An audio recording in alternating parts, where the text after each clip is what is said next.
Alhamdulillahi Rabbil alamin ve salatu ve selamu ala Rasulih Muhammedin ve ala alihi ve sahbihi ecmain. Kişi hadis Cibril'ne bitirgeni bu hadisini bugün kichkinagina bir hadis, amma lakin bik ahamiyatli. Bugungi hadis ul musulmonlarning bir-birisine qarata haqqi to'g'risida. Biz musulmonlar qardoshlar bir-birimizga, ham bir-birimizga qarata bizning haqlarimiz bor.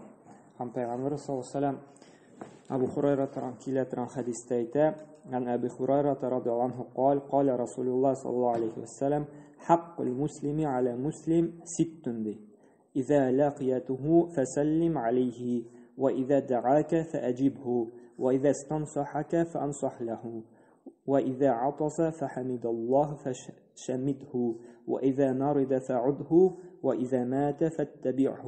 رواه مسلم. Peygamber sallallahu aleyhi ve sellem aytdi: musulmonga qarata 6 haqqi bor deydi. Ya'ni biz qardoshlarning bir-birimizga qarata 6 burishimiz, 6 haqqimiz bor deydi. Ham Payg'ambar sollallohu alayhi vasallam shuni ana aytgancha Alloh subhanahu va Hujurat surasi 10-oyatida aytadi: "Innamal mu'minuna ikhwa" deydi.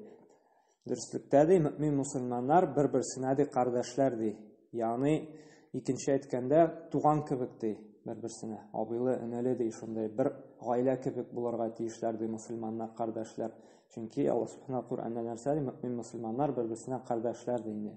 Bu qo'ybir g'olimlar aytadi, hatto shu din bilan bo'lgan qardoshlar tug'anlarına qaraganda da yaqinroq yaratılışan ham yaqinroq bo'larga tiyishdi. Chunki ular tug'anlashdilar Alloh uchun deydi.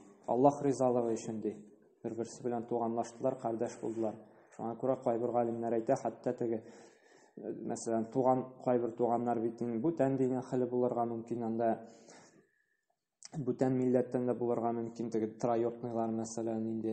Amma lekin bu qardoshlar bir Allohga g'ana ibodat qilishi, bir payg'ambar sollallohu alayhi yo'ldan bo'lishlar, bularda eng yaqin qardoshlar, eng yaqin tug'anlar kibik bo'larga tiyishlar deydi Alloh subhanahu va taolo aytdi. Ham shunga ko'ra bu 6 haqqi bor deydi. Shunda yaqin bo'lgan ko'ra qardoshlarning endi. Agarda iza laqiyathu fasallim alayhi. Agarda qardoshingni, bir musulmon qardoshini uchratsang, anga salom ber deydi. Salom ber. Biz bilamiz, musulmonlar assalomu alaykum deb aytadi. Assalom ul Alloh taolaning ismi. Aning ma'nosi ul iminlik. Ya'ni assalomu alaykum. Sen qardoshingga shu duoni aytib, shu salomni aytib, qardoshingga iminlik tilaysan. Bitini bala qazolardan, afatlardan saqlavun so'rab, iminlik tilaysan. Shu Alloh taolaning ismi bilan assalomu alaykum deb. Sen qardoshim, senga iminlik, tinchlik bo'lsin deb endi. Shu qurol g'adatigina so'z tugul, g'adatigina salom beru tugul, o'zina ko'ra bir duo. Qardoshingga xayrlik, yaxshilik tilav duosi endi. Agarda shunga tag'in ustab aytsak, assalomu alaykum va rahmatullohi deb, menga Alloh taolo rahimligida rahmati da bo'lsin senga degan so'z. Agarda endi va barakatuh deb to'lisincha salomni aytsak, assalomu alaykum va rahmatullohi va barakatuh desa, bu Alloh taolaning barakati da bo'lsin. Bu eng xayrli duolardan birisi.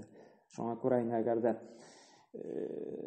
ko'rishamiz ekan, tirishib to'lisincha salom beraga. Assalomu alaykum va rahmatullohi va barakatuh. Chunki bu eng xayrli salomlarning birisi, eng to'lisi, eng ajrlisi, eng xayrlisi. Ham shulay Alloh subhanahu va taolo Nisa surasi 86-oyatida aytadi: "Va iza huyyitum bi tahiyyatin fahayyu bi ahsani minha aw rudduha." Agar birasini uchratsangiz, anga salomni eng ko'rkam xulqda berigiz deydi. Ya'ni salomni eng motor etib, eng to'lisincha yetkirigiz, erishtirgiz deydi. Alloh subhanahu va taolo Qur'onda aytadi. Ham Payg'ambar sollallohu alayhi vasallam aytadi: "Afsus salom baynakum" deydi. Bir-biringiz orasida shu salomni taratasiz deydi. Bilgan kishilarga da, ham bilmagan kishilar orasida da deydi. Ham shulay Payg'ambar ikkinchi bir hadisida aytadi: "Islom dinining xayrul islam deydi, islom dinining eng xayrli ko'rsatkichi deydi, kishilarni oshatudi ham salom taratudi." Islom dinining xayrli ko'rsatkichi shulay shu muhtojlarni oshatу, umuman kishilarni oshatuymi, ham salom taratu. Bu agarda biz salom taratamiz ekan, Беләбезме, белмибезме инде, ул шушы исламның бер күркәм холыгын, күркәм ягын күрсәткән була. Шуңа күрә сәламдә җәрләргә ярамый. Шуңа күрә исәнләшергә, сәламләшергә кирәк инде. Һәм шулай ук пәйгамбер бу беренче хакыбыз булды кардәшебезгә карата инде, сәлам бирү инде. Иза даъака фаҗибху ди. Әгәр дә кардәшең чакырса ди, берәр кая ди, аңа җавап бир ди.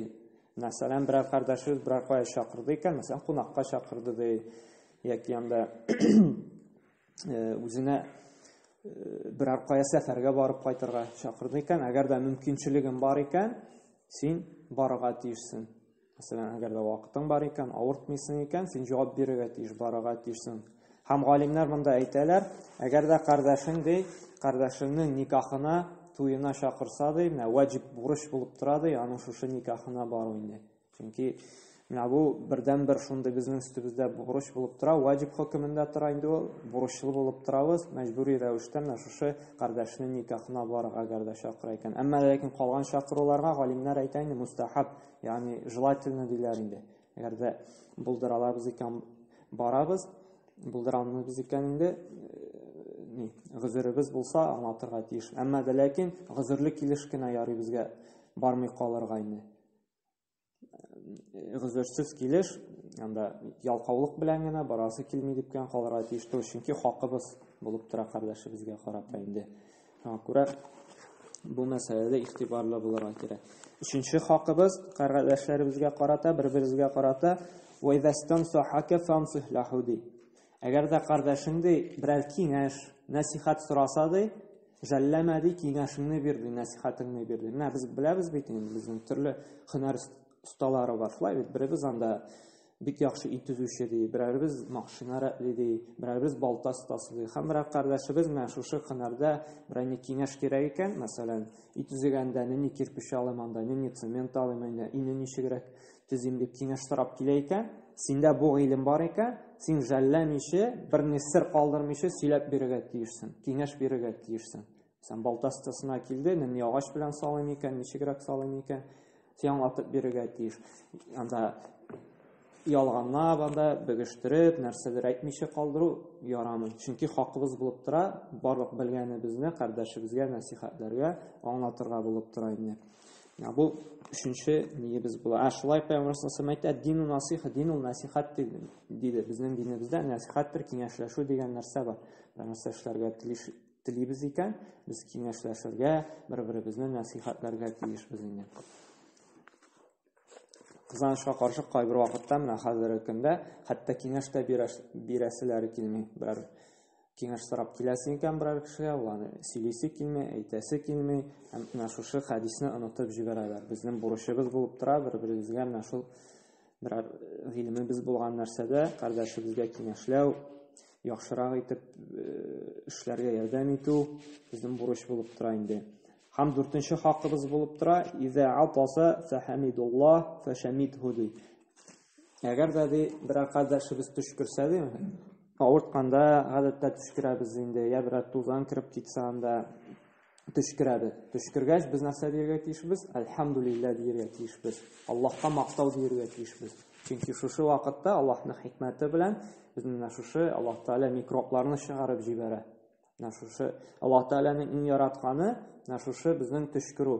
Әмма ләкин Аллаһ Тәгалә яратмый авыз ачкан. Йокы килгәндә, ниткәндә аны Аллаһ Тәгалә яратмый. Шуңа күрә без булдыралганча авызны тотып капларга яки бик ачтырмаска тырышырга кирәк.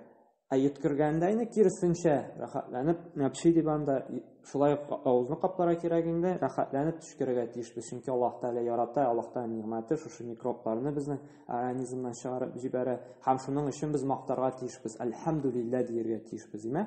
Менә әлхәмдүлиллаһ дигәнне берәребез ишетә икән, biz кардәшебезгә дуга кылырга тиешбез. Ярхамукуллаһ дияргә тиешбез. Ягъни Аллаһ Тәгалә сиңа рәхимле булсын дип дуга кылырга тиешбез. Әлхәмдүлиллаһ дигәнне төшкердем ди, әлхәмдүлиллаһ димдә, сез әгәр дә шушы әлхәмдүлиллаһ сүзен ишетәсез икән Аллаһны мактан, сез миңа ярхамукуллаһ дияргә тиешсез. Ягъни Аллаһ Тәгалә рәхимле булсын.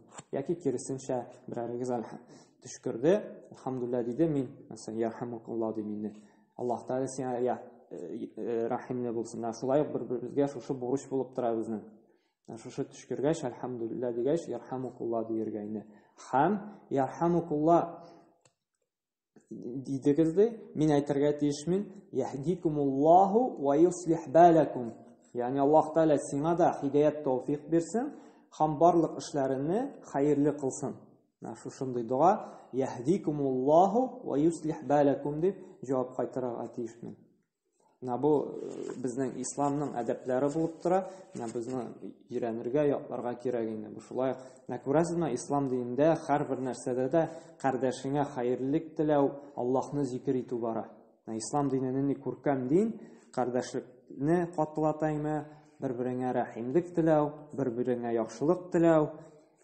Киресенчә, менә шушы талашуны, анда гызыгыны, дошманлашуны Аллаһ Тәгалә сөйми, яратмый. Киресенчә, менә кардәшләрне дуслаштырмакчы, татулаштырмакчы була, менә шушы дуалар аша. Хәтта да гадәти генә әйберләр, әмма дә ләкин шунда да бер-береңә хәерлек теләү бар, дуа кылу бар. Аллаһ Тәгалә рәхимле булсын сиңа, эшләреңне хәерле кылсын, хидаят бирсен, тауфиқ бирсен дип. Күрәсезме, ни күркәм дин. Һәм ни рәхимле Аллаһ Субханаһу ва Тәгалә. Шундый гадәти нәрсәдә дә безгә хәерлек тели. Һәм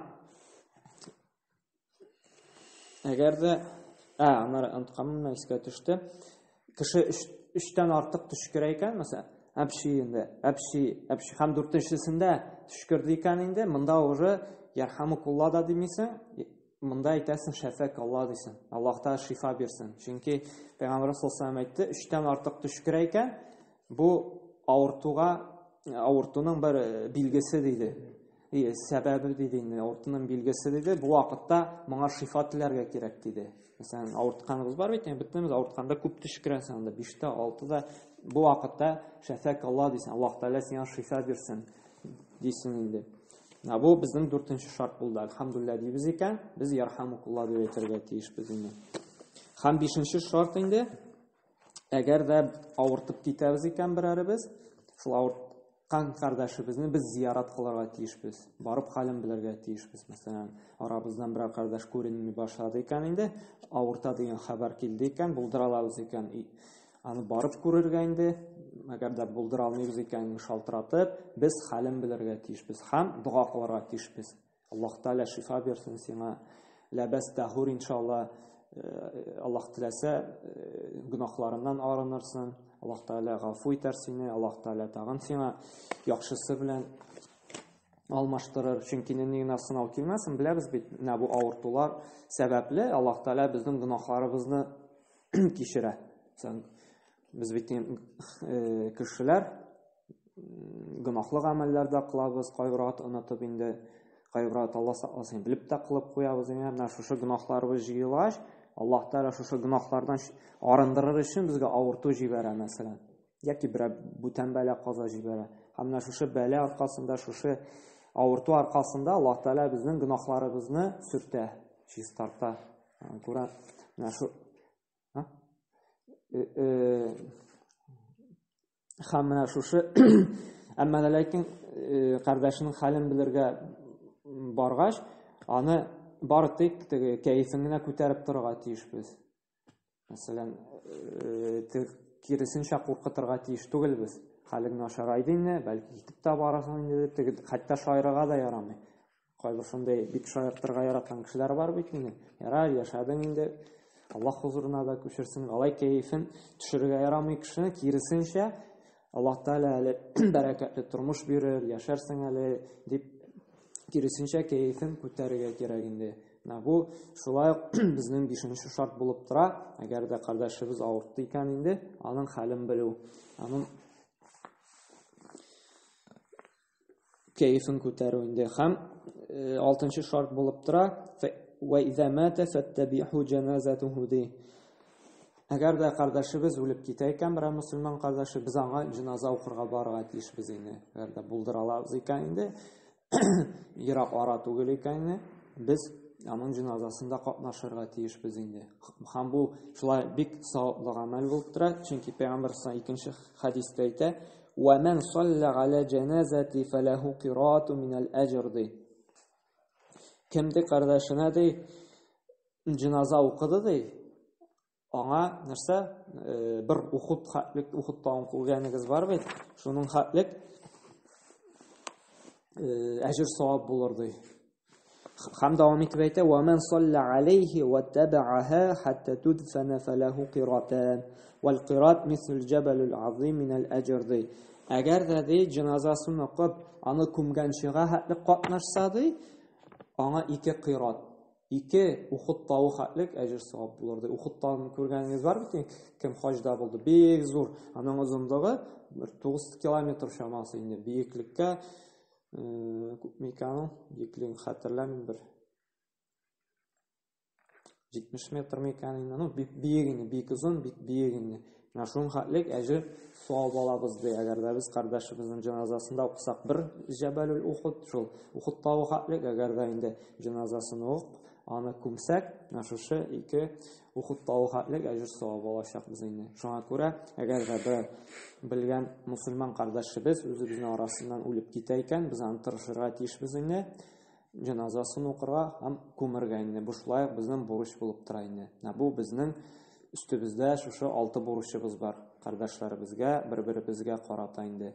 Беренчесе нәрсә булды? Беренчесе сәлам бирү. Шулаймы? Иң яхшы тулы, хәерле "Ассаламу алейкум рахматуллахи ва баракатух" сәлам бирү. Икенчесе нәрсә? Әгәр дә бер кая чакырды икән, сәлам кунакка, анда сәфәргә барып кайтырга, без инде җавап бирергә тиешбез инде. Өченчесе, киңәш сорады икән, яшермичә, ялганламыйча, ихластан киңәшебезне бирергә тиешбез инде. Дүртенчесе, төшкерде икән, әлхәмдүлилләh дип әйтте икән, без ярхамукаллах, Аллаһу Тәгалә син рәхимле булсын дип дуа кылырга тиешбез инде. Бишенчесе, авыртып китте икән инде, аның хәлен белергә, аның кәефен күтәрергә, аңа дуа кылырга тиешбез инде. Һәм дуа аңа гына үзенә генә әйтеп түгел, мәсәлән, намаздан соң да, мондый вакытларда да дуа кылырга кирәк. Шушы кардәшемә шифа бирсәң инде, Раббым, бер Аллаһ, даваланырга хәерле сәбәпләрен бирсәң инде, шулай дуа кылырга тиешбез. Һәм алтынчысы инде, үлеп китсә кардәшебез инде, белгән мусульман кардәшебез, без аның җеназасында катнашырга тырышырга тиешбез инде. Бу шушы 6 хаклары мусульман кардәшләребезнең, һәм бөтенебезгә дә шушы хакларны үтәп, шуның белән яшәргә Аллаһ Субханаһу Тәгалә тәүфыйк бирсен инде. Субханакаллаһу бихамдика ва ашһаду ан ла илаха илля анта астагфирука ва атубу илейк.